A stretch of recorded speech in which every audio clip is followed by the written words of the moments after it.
Boa noite, irmãos. Que a graça e a paz de Deus estejam conosco. Eu quero agradecer primeiro a Deus, é claro, pela oportunidade e também agradecer a Rafa pelo convite e pelas palavras, é claro. Quando o Rafa me convidou para pregar, a gente tentou acertar uma data que ficasse boa, porque a vida de estudante é difícil e precisava ser próximo das minhas férias e que eu conseguisse vir para cá. E aí a data que ficou acertada foi essa, do dia 20 de dezembro. Então ele não chegou a falar nenhum tema para mim específico, mas estando em 20 de dezembro eu pensei logo que eu só podia falar do Natal, né, que é onde a mente de todo mundo está. Então vou pedir aos irmãos que abram a Bíblia em Lucas, capítulo 2.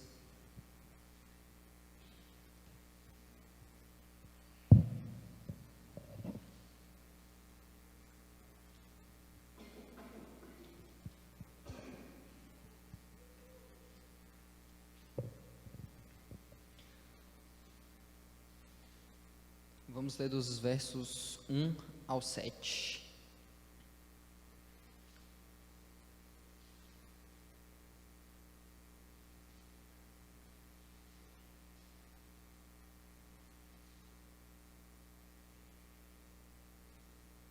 Todos acharam? Naqueles dias, o imperador Augusto decretou um recenseamento em todo o Império Romano. Esse foi o primeiro recenseamento realizado quando Quirino era governador da Síria. Todos voltaram à cidade de origem para se registrar. Por ser descendente do rei Davi, José viajou da cidade de Nazaré da Galileia para Belém, na Judeia, terra natal de Davi, levando consigo Maria, sua noiva, que estava grávida. E estando eles ali, chegou a hora de nascer o menino. Ela deu à luz seu primeiro filho, um menino. Envolveu-o em faixas de pano e deitou-o numa manjedoura, porque não havia lugar para eles na hospedaria. Vamos orar mais uma vez, irmãos. Senhor, muito obrigado pela oportunidade de estarmos aqui. Muito obrigado por todos que puderam comparecer essa noite. Senhor, eu peço que tudo que vier a ser dito venha de Ti, Pai. Que tudo seja o mover do Espírito Santo, que nada venha de mim, mas que tudo seja aquilo que Tu queres dizer ao Teu povo, Senhor. Peço também que o Espírito Santo esteja agindo na vida de cada um e que possa também dá-los a compreensão daquilo que Tu tens a dizer aos corações deles, Senhor. Peço que tenhamos uma mensagem, uma noite abençoada, em nome de Jesus. Amém. Irmãos, cada um dos evangelhos tem um público-alvo específico. Então, em Mateus, por exemplo, você vê que a escrita é para os judeus, porque a todo momento você vê ele falando: isso aconteceu para que se cumprisse o que foi dito pelo profeta, isso aconteceu para que se cumprisse aquilo que foi profetizado no Antigo Testamento. Então, o público-alvo para quem Mateus escreveu eram os judeus, para mostrar a nova aliança, a vida de Jesus, que ele era o Messias prometido. O livro de Marcos foi escrito para os gentios, mais especificamente para os romanos. Então, Marcos usa algumas expressões latinas, que o latim era a linguagem do Império Romano na época, e também explica alguns costumes judaicos, que era exatamente para fazer aquele povo entender aquilo que estava sendo dito, a cultura em que eles estavam inseridos. O Evangelho de João foi escrito para os gregos. Então você vê João utilizando termos que eram típicos da filosofia grega. No início, o primeiro verso de João, ele já usa as palavras arquê e logos. No princípio era o verbo, o princípio é arquê, e o verbo é o logos. Essas são as traduções que a gente vê na nossa Bíblia. E os filósofos gregos usavam muito esses termos. A arquê era o elemento que seria o início de todo o universo. Seria o elemento essencial, o elemento fundamental, que foi o princípio do universo. E o logos era o sentido de tudo, a razão, a explicação de todas as coisas. Então João fala: no princípio, em arquê, era o verbo en ho logos, que no caso é Jesus, e Jesus é a explicação de todas as coisas, é o sentido da vida. Mas o evangelho de Lucas, ele não é escrito para um povo. Lucas escreve para uma pessoa. Então, o evangelho de Lucas e o livro de Atos, são os dois escritos por Lucas, são duas cartas que ele escreve para um homem chamado Teófilo. E Lucas, ele faz um processo diferente dos outros evangelhos, porque ele faz um estudo histórico e geográfico muito detalhado.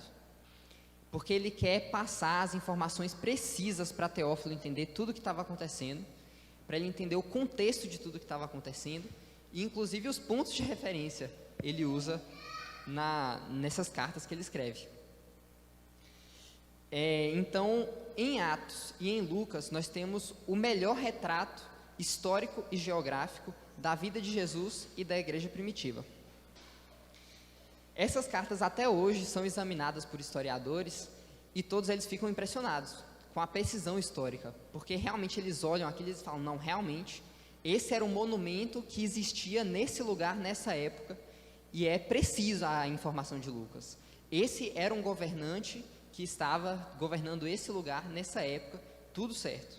Então eles sempre ficam muito impressionados. Então agora que a gente tem o contexto geral do Evangelho de Lucas, como ele foi escrito, para quem ele foi escrito, vamos reler os 2 primeiros versículos. Naqueles dias, o imperador Augusto decretou um recenseamento em todo o Império Romano. Esse foi o primeiro recenseamento realizado quando Quirino era governador da Síria. Então aqui a gente vê esse cuidado já que Lucas tinha em situar o leitor, que no caso era Teófilo, mas hoje serve para todo mundo, exatamente no lugar e no tempo em que ele estava descrevendo o que estava acontecendo. Então ele primeiro fala que foi um recenseamento ordenado por César Augusto, que foi o primeiro imperador romano. O Império Romano começa, César Augusto é o primeiro imperador, antes dele era uma república. E o segundo versículo acontece uma coisa muito interessante, porque ele fala, esse foi o primeiro recenseamento realizado quando Quirino era governador da Síria, mas essa palavra primeiro também pode ser traduzida do grego como anterior.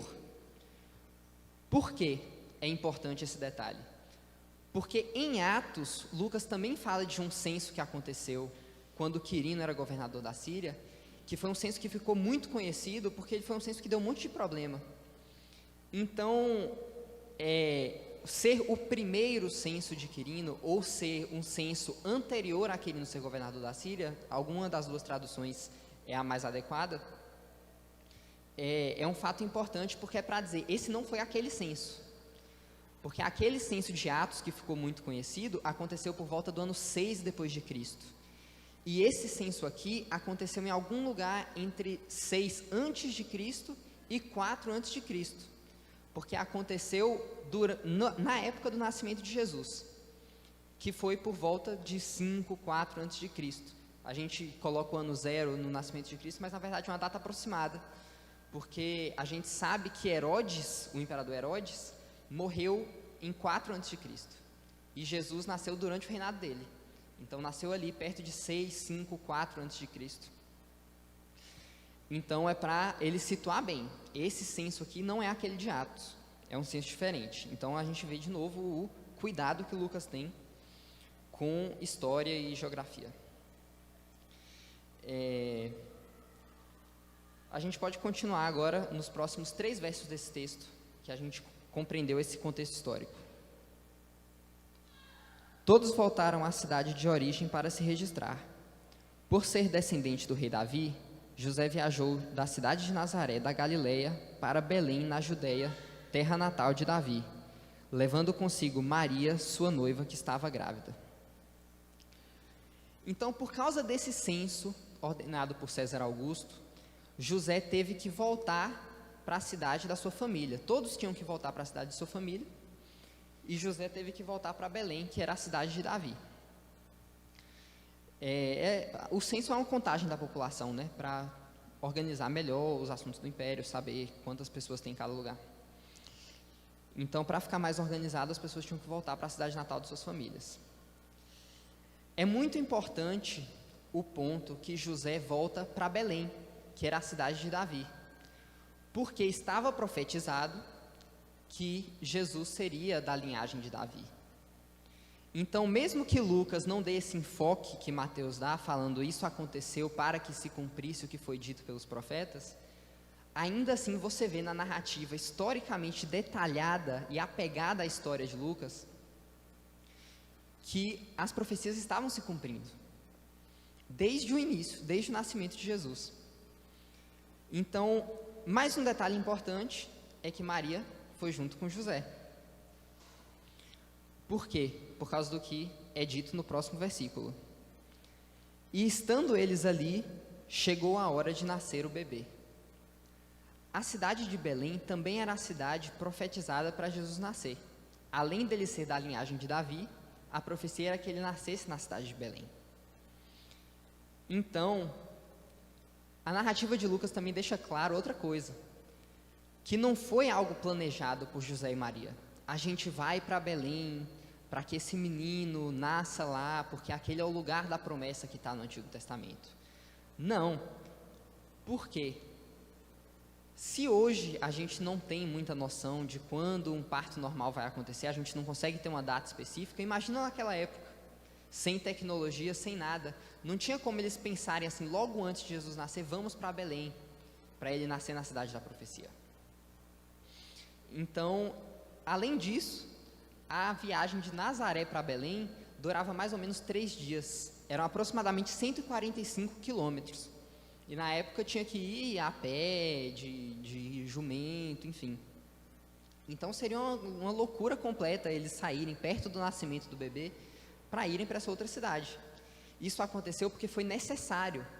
Aconteceu porque foi ordenado pelo imperador que isso acontecesse. Então tudo foi guiado perfeitamente por Deus para que acontecesse exatamente dessa forma. Tudo foi guiado para que as profecias do Antigo Testamento se cumprissem. Isso prova mais uma vez, na narrativa de Lucas, que Jesus era o Messias esperado. Então vamos ler mais uma vez o último versículo. Ela deu à luz seu primeiro filho, um menino. Envolveu-o em faixas de pano e deitou-o numa manjedoura, porque não havia lugar para eles na hospedaria. Jesus nasce pela vontade e pela condução de Deus em uma cidade bem pequenininha, Belém da Judéia, uma cidade que não tinha protagonismo nenhum. Inclusive isso estava escrito no Antigo Testamento também. Belém da Judéia é uma cidade tão pequena, uma cidade tão sem essa coisa especial, e era dali que viria o Salvador do mundo. Ele nasce em uma cidade que de tão pequena parece que só tinha uma única hospedaria, porque está escrito, não havia lugar para eles na hospedaria, um artigo definido, era um lugar só que todo mundo conhecia, e aquele lugar já estava lotado, provavelmente por causa de todas as pessoas que tinham que voltar para Belém, por causa do censo também. Então ele nasce em uma cidade pequena, com uma única hospedaria, sem lugar para ele na hospedaria, e ele nasce em um estábulo, porque era o único lugar que tinha. E não é um estábulo como esse que a gente imagina hoje, esses que a gente vê hoje. O mais provável é que ele tenha nascido em uma caverna onde os animais eram mantidos. E ele nasce ali, e a mãe dele envolve ele em panos, que era para proteger o corpo da criança, e é colocado em um coxo, uma travessa, onde era servida a ração dos animais. E é nesse lugar, essa é a história do nascimento do Rei da Glória. Essa é a história do nascimento do Salvador de toda a humanidade. Guiado por Deus para nascer nesse lugar tão pequeno, esse lugar tão simples, ser colocado num coxo quando ele nasceu. Nascer no meio dos animais, sem um lugar especial. E não é uma história contada por qualquer perspectiva. É uma história contada por alguém que fez um estudo histórico detalhado para saber exatamente o que aconteceu. Inclusive, nesse evangelho, o detalhamento nem é tão grande quanto nos outros, porque Lucas se importa em dar informações precisas, que poderiam ser confirmadas, que realmente eram historicamente aceitas, historicamente comprovadas. Então ele dá menos detalhamento exatamente para ser preciso na descrição dele. E mesmo assim, você vê todas as profecias sobre o Salvador se cumprindo nesse evangelho apegado ao detalhamento histórico. E eu quis trazer o nascimento de Jesus no evangelho de Lucas especificamente, porque apesar de ser menos detalhado que os outros, ele lembra desse detalhe tão importante dentro do cristianismo, que é o detalhe que diferencia ele de outras religiões. Existe mais de um detalhe que faz isso. Um deles, por exemplo, é exatamente que as outras religiões costumam pregar que você tenha que fazer alguma coisa para ganhar uma recompensa. Você tem que fazer alguma coisa para ganhar salvação, você tem que fazer alguma coisa para ganhar felicidade. Isso geralmente é o que as religiões em geral pregam, e o cristianismo é diferente. É o completo oposto, na verdade. É falar exatamente que você não pode fazer nada, e que se você dependesse de você mesmo para fazer alguma coisa para se salvar, você já estaria condenado, já estaria tudo perdido. E que você deve confiar simplesmente que Jesus fez o que precisava ser feito por você. Então, essa é uma diferença que já é uma das principais diferenças do cristianismo em relação às outras religiões, provavelmente a principal.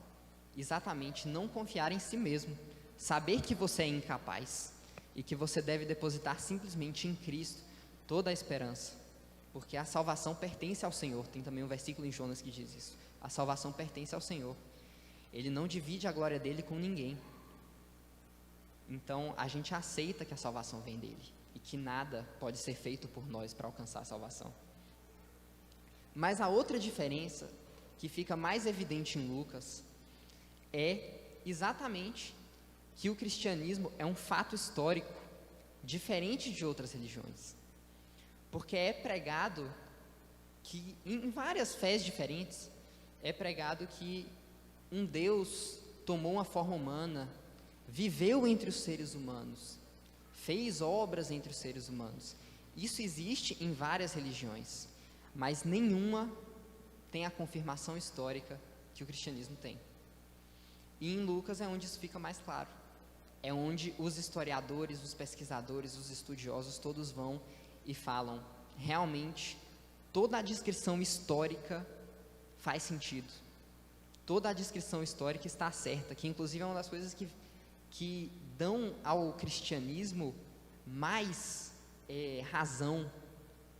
É exatamente uma das coisas assim que faz o cristianismo ser tão verossímil, sabe? Tão fiel à realidade.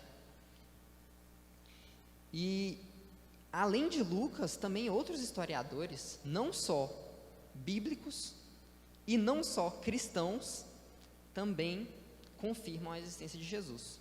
O mais conhecido provavelmente era um historiador judeu que se chamava Flávio Josefo, mas existem outros também que atestam a existência de Jesus. E Flávio Josefo, mesmo que ele não fosse cristão e não falasse, é o Salvador, ele falava desse homem que movia multidões, esse homem que fazia milagres aparentemente, ou que as pessoas acreditavam que ele fazia milagres pelo menos.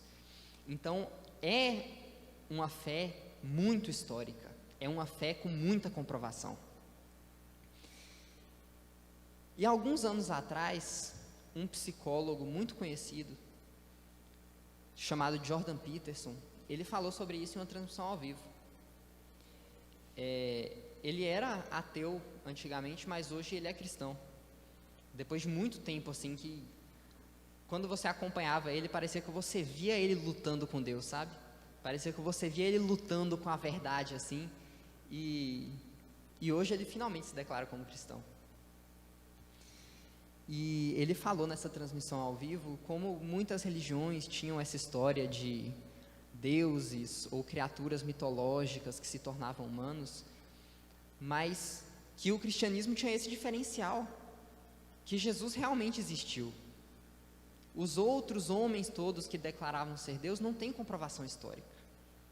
O único homem que declarava ser Deus em forma humana, ou que a própria fé cristã declara que ele era Deus em forma humana e que tem comprovação histórica, é Jesus. E a frase que ele usa nessa transmissão para descrever é que Jesus é o ponto em que o mundo físico e o mundo narrativo se tocam. Porque o próprio Deus se tornando homem é uma coisa tão incrível que nossas mentes nunca vão conseguir entender. É como se realmente fosse um momento na história em que a fantasia se tornasse realidade. Então, é muito interessante essa frase que ele usa. O ponto em que o mundo narrativo e o mundo físico se tocam. E ele começou a chorar enquanto ele dizia isso. E foi muito incrível assistir isso acontecendo. Porque era como se você visse ao vivo uma venda caindo dos olhos dele, enquanto ele falava. E o problema é que eu provavelmente acredito nisso. Eu acredito que esse é um ponto em que o mundo narrativo e o mundo real se tocam. Eu acredito que Jesus pode ter sido Deus se tornando carne.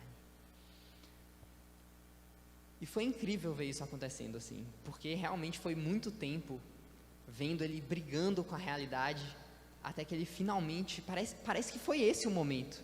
Eu não sei se ele tinha parado para pensar nisso antes, porque assistindo aquele momento parecia que tinha sido ali que ele percebeu, eu acredito nisso. Então, foi um momento incrível assim que ele percebeu que Jesus é um fato histórico e Jesus é o próprio Deus encarnado.